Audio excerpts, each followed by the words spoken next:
Hi అండి అందరికీ. ఈరోజైతే వీడియో వచ్చేసి మొలకల కర్రీ. మొలకలు అంటే ఒకటే ఐటమ్స్తో మొలకలు అయితే కాదు, పెసర్లు, కందులు, శనగలు, బొబ్బర్లు, పల్లీలు,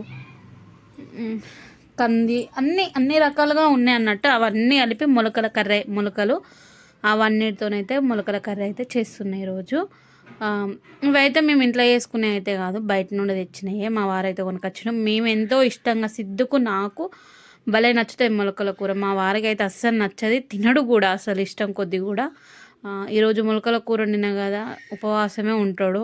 అందుకని చెప్పేసి నేను వాళ్ళ కోసము, అలాగే మా ఇంట్లో మా అత్తయ్య ఇట్లున్నది అన్నట్టు. మా అత్తయ్యకు రీసెంట్గా కంట ఆపరేషన్ అయింది కాబట్టి ఇంట్లోనే ఉన్నది. ఆమెకు మా వారికి అయితే బీరకాయ కూరనైతే వండేసినాం.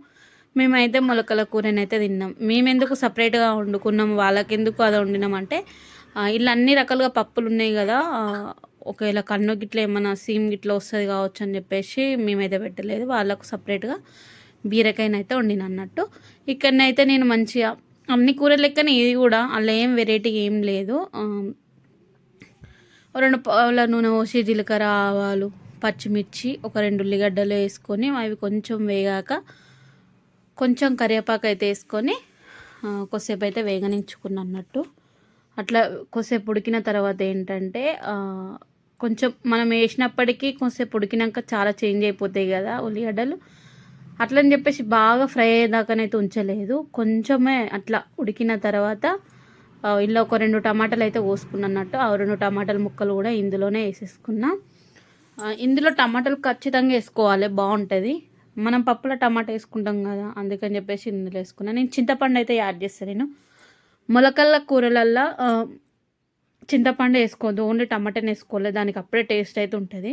నేను స్టార్టింగ్లో అస్సలు తినదాన్ని అయితే కాదు మొలకల కూర. అంటే నేను ఒకసారి ఎట్లా ఉంటుందని ఒకసారి చాలా సింపుల్గా కొన్ని వాటితోనే ట్రై చేసిన అన్నట్టు. ఎలా ఉంటుందో తిందాం, ఒకసారి ట్రై చేద్దాం అని చెప్పేసి మస్తుంది. నాకు అప్పటి నుండి అలవాటు అయిపోయింది అన్నట్టు. ఇదైతే మా అమ్మ వండుకొని తినేది, అట్లా నాకు అలవాటు అయిపోయింది. అంతకుముందు నాకు అసలు నచ్చకపోవు, నేను ఎక్కువ తినను కూడా, తినకపోదును. అసలు ఈ కర్రీ కూడా ఎట్లా వండుతారని అనుకునేదాన్ని అన్నట్టు.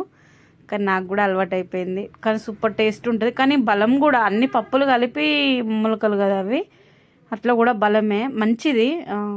కానీ ఒక్కొక్కరికి ఇష్టం ఉంటుంది, ఒక్కొక్కరికి నచ్చదు కదా. నాకైతే అన్ని రకాలుగా నచ్చుతుంది. అందుకే నేను చూడండి, ఇక్కడ గుడాలు, మక్కలు, కందులు, అన్నీ, శనగలు, పెసర్లు, ఇంకేంటి ఏమేమో ఉన్నాయి అలా, పల్లీలు, అన్ని రకాలుగా ఉన్నాయి అన్నట్టు. లేని అంటూ ఏమీ లేవు, అన్ని రకాలతోని ఈరోజైతే చాలా సింపుల్గా మొలకల కర్రీ అయితే చేస్తున్నా. మీరు ఎవరైనా ట్రై చేస్తూ ఉంటే ఖచ్చితంగా కామెంట్ చేయండి. ట్రై చేయని వాళ్ళు ఉంటే ట్రై చేయండి, బాగుంటుంది. హెల్త్కి కూడా బాగానే ఉంటుంది. ఇది చాలా మంచిది కూడా మన ఆరోగ్యానికి. ఇక్కడ నేను ఇందులో ఉప్పు వేసుకున్నా కదా, టమాటాలు ఉడకలే అని చెప్పేసి ఇట్లా మ్యాచ్ చేస్తున్నాను అన్నట్టు. కానీ ఉడికినాయి, అట్లా అని చెప్పేసి బాగా మెత్తగా ఏమి ఉడకలేదు, కానీ నార్మల్గా ఉడికినాయి అన్నట్టు.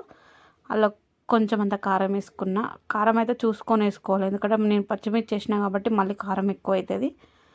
అట్లా వేసుకున్న తర్వాత అయితే కొంచెం అయితే ఎసరు పోసుకున్నా. కొంచెము ఏంటంటే ఇందులో కొంచెం నూనెనైతే తగ్గింది, కొంచెం నూనెనైతే ఉండాలి, అప్పుడు ఇంకో కొంచెం బాగుంటుంది. అనుకోకుండా కొంచెం నూనెనైతే తక్కువ పడ్డది. కొంచెం నూనె ఉంటేనే కూరకు కొంచెం టేస్ట్ అనిపిస్తుంది, నాకు అనిపిస్తుంది. మరీ ఇంట్లో కొంచెమే చాలా నూనె తక్కువ అయిపోయింది. సో ఇది మా మొలకల కర్రీ. ఇంతే. లాస్ట్కి అయితే కొంచెం అయితే కొత్తిమీర అయితే వేసుకున్నా. ఒకరు ఏంటంటే మొన్న chicken curry, green chicken curry చేసి పెట్టినా కదా వీడియో, దాని కింద నాకు ఒక కామెంట్ వచ్చింది. ఏంటంటే అబ్బాయికే అన్నీ చేసి పెడతారు చికెన్ గిట్లా, ఆడపిల్లలు వస్తే వాళ్ళకి అసలు ఏం చేసి పెట్టవని. అది రాంగ్. సిద్ధుడు ఉంటుండు కాబట్టి మీకు అట్లా అనిపించవచ్చు, కానీ సిద్ధు కంటే ఎక్కువ నేను వాళ్ళకే ఇంపార్టెంట్ ఇస్తే, వాళ్ళనే ఎక్కువ చూసుకుంటా. వాళ్ళే ఇంకా ఇప్పుడు వాళ్ళు దూరం ఉన్నారు కాబట్టి ప్రతి సండే రోజు వెళ్ళి వాళ్ళకి కావాల్సింది కొనిచ్చి వాళ్ళ కోసం ఏదైనా ఒకటి చేసి పంపిస్తా. నేను వెళ్ళకుండా మా వారైతే కంపల్సరీ వెళ్ళొస్తారు. నేనే ఎప్పుడో ఒకసారి, అంటే అప్పుడు వెళ్ళేది, కానీ ఇప్పుడైతే ఊకెళ్ళినా కూడా బాగోదు కదా అని చెప్పేసి నేనైతే కొంచెం బ్రేక్ అంటే వెళ్తాను, కానీ అంత ఎక్కువ వెళ్ళను అన్నట్టు. అది వాళ్ళకి చెప్తున్నా. వీళ్ళు అబ్బాయి అమ్మాయి అని లేదు, ఇద్దరు నాకు సమానమే, అందరు సమానమే. కాకపోతే సిద్ధు ఇక్కడ ఉంటాడు చిన్నోడు కాబట్టి కొంచెం మీకు అట్లా అనిపించవచ్చు అంతే. సిద్ధు లేక ముందుకు వాళ్ళు కూడా తిన్నారు కదా, అట్లానే ఎవరికి తేడా లేదు. వాళ్ళు వీళ్ళు అందరు సమానమే, కాకపోతే ఇంట్లో ఉంటాడు కాబట్టి కొంచెం ఎక్కువ. సో వీడియోనైతే ఇంతే, బాయ్.